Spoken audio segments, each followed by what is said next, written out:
中国上海25岁张姓已婚女老师近日被吴姓丈夫实名举报。该丈夫称，其妻子作为高一某班班主任，竟然与班上一名16岁男学生多次发生性关系。该丈夫同时晒出妻子与学生的聊天截图，二人对话相当煽情露骨。此外，网络中也流出张姓女老师与当事男学生在暗处亲热的短视频，甚至还有性爱影片外流，但目前尚不清楚真伪。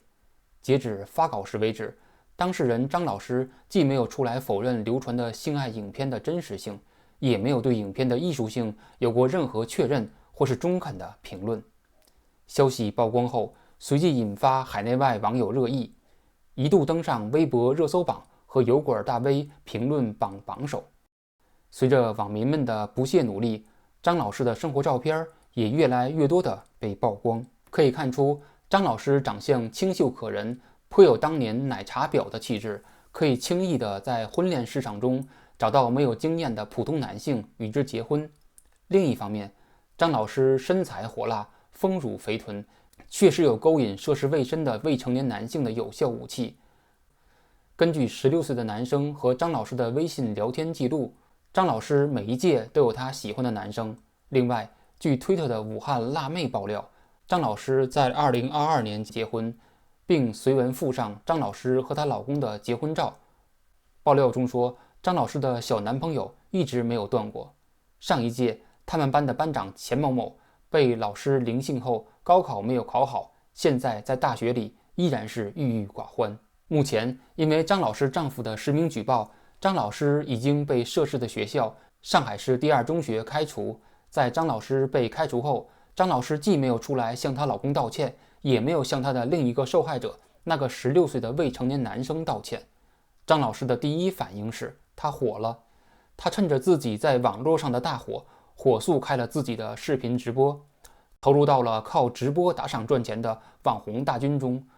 目前据热心网友细心而又耐心的记录，该网红张老师的直播打赏的收入已数位于他作为老师的工资收入。截止当前，这些当事人的综合情况是，张老师出轨被曝光后在网络上爆火，他开了直播，收入倍增。被戴绿帽子的受害者丈夫因为爆料过多，被他前妻张老师在直播中投诉，要诉诸法律告他名誉侵权和泄露隐私罪。她丈夫面临成为第二次受害者的风险。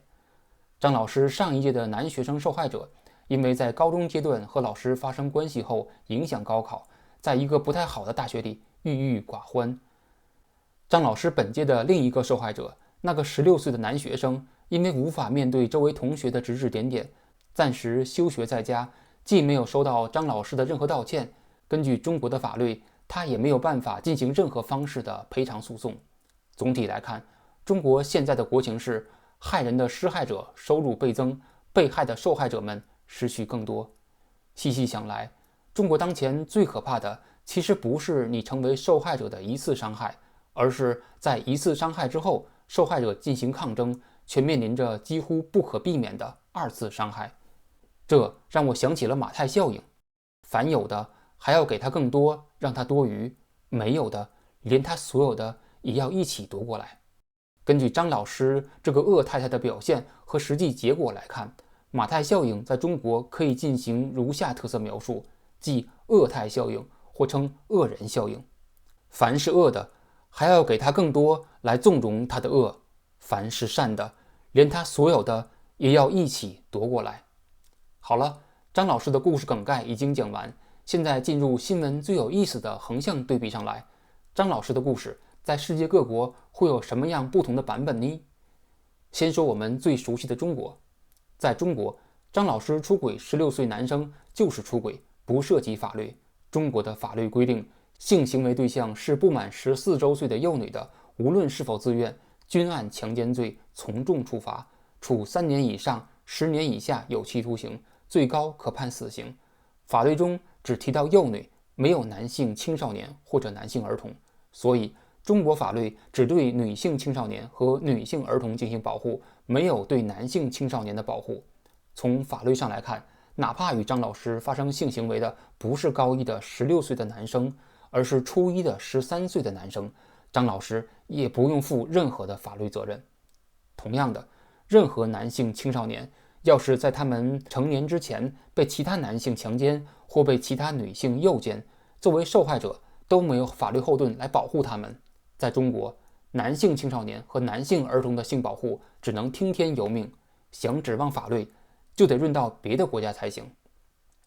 谈到别的国家，我们首先要看那个嫉恶如仇的亡我之心不死的美国。在美国，各个州有各个州不同的性自愿、性同意的年龄。在美国的一些东部州、中部州和夏威夷，性同意的年龄是16周岁。那么恭喜张老师，你可以逃出升天了。但是在美国还有一些州的性同意年龄是17周岁或者18周岁。以华人聚居最多的纽约和加州来看，性同意的年龄是18周岁。张老师如果是在美国，大概率也会生活在这两个州，会被按照与18周岁以下未成年人发生性关系的联邦重罪处理。多次发生性关系又会被数次并罚，而且并无上限。张老师作为老师生涯结束后的余生，估计就要在监狱中度过了。反正在人老珠黄之前，他甭想出来。在互联网搜索世界各个国家的性同意年龄的时候，我发现澳大利亚和新西兰的法律是制定的比较人性化的。澳新的法律规定，虽然性同意的最低年龄是16周岁，但是对于性同意年龄的附加条款是，监护人与未满18周岁以下的人发生性关系是违法的。法律里谈到的监护人包括父母、继父母、叔伯、姑姨或是其他亲属关系，以及包括老师在内的长期代理监护人。16到18周岁的男女虽然在性上已经生理成熟，但心理上还没有成熟。禁止监护人和未满18周岁的人发生性关系，并进行法律的制裁，防止了成年人利用心理优势诱导未成年人发生性行为的可能性，体现了澳大利亚与新西兰法律的人性化的一面。说到人性化，就要说说那些不人性的中东国家了。在中东的很多国家，在活着和出轨之间，你只能选一个，你要么选择活着，要么选择出轨，你绝无法选择活着出轨。在伊朗，女性索拉雅因为被丈夫指控出轨，证据确凿，被迫承受了被乱石砸死的命运。在印度，在伊拉克，虽然法律上早已禁止了用石头进行处决的残酷的实行，但依然有当地的一些家族对于发生婚外性行为的女性进行乱石处死的古老的邪恶传统。这么看来，中国还真不是什么世界上最不文明的国家。我紧张的心稍稍的松了一口气。在我稍稍放松之余，让我带着放松的心态来看看我们邻近的国家日本。在日本，张老师出轨后会发生些什么呢？在日本，性同意的年龄是16周岁，也就是说，张老师在日本也只是会被学校开除，不会被关进监狱。从张老师出轨之后毫无廉耻的马上进行网络直播来看，从张老师那毫无廉耻的内心、丰乳肥臀的外表、重到极致的口味来看，他完全适合在日本从事性产业，做一个3、4线的 AV 女优。张老师也完全可以起一个网名，叫做张老师不是你苍老师，叫我们这些键盘侠们对于老师还是老鸨傻傻分不清楚。我发现近些年在中国，随着拜金主义的盛行和信仰的缺失，出轨现象和离婚率都越来越高。在网上查到的信息是，截止到2022年年底的统计，90后的离婚率已经高达57%，截止到2023年年底的统计，00后的离婚率更是接近70%。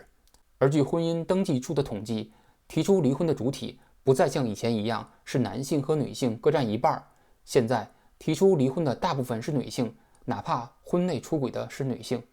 曾经看到过一个离过婚的女性的微信签名：婚姻只是枷锁，放荡才是真我。曾经在微博上看到某个女性如此介绍自己：不要在放荡的年龄却端庄地活着。甚至在知乎上，某女性宣称：做人可以缺爱，做爱不能缺人。这些年，中国男女在工资收入、社会地位和社会公平方面依然全方位的不平等，女性依然会因为性别被男性欺负，但是在性放纵方面，部分女性的言语和行为早已超越了男性。在中国，如邓丽君一样风靡大江南北的女性越来越少了，取而代之的是各种男性偶像和各种女粉丝们口中的欧巴和他们的老公们。现在你绝没有机会听到一些男性们公开讨论我们的妻子是迪丽热巴，或者是一个其他的什么女性明星。但是你大概率应该在网络上看过女粉丝为了自己的偶像老公们在公开场合大打出手的火爆场面，像张老师这种出轨之后开视频直播求打赏，男性不敢公开做的，女性早已堂而皇之的潇洒出镜。总之，男性不敢公开说的，女性敢公开说；男性不敢公开做的，女性早已做给你看。这场景可真是穿上婚纱和先生拍婚纱照，脱下婚纱和学生搞婚外情。这场景那可真是前不见老婆，后不见老公，恋天地之网红，独怆然而打赏。唉，幽灵岂知亡国恨，隔江坐唱后庭花。索多玛之国出现端倪。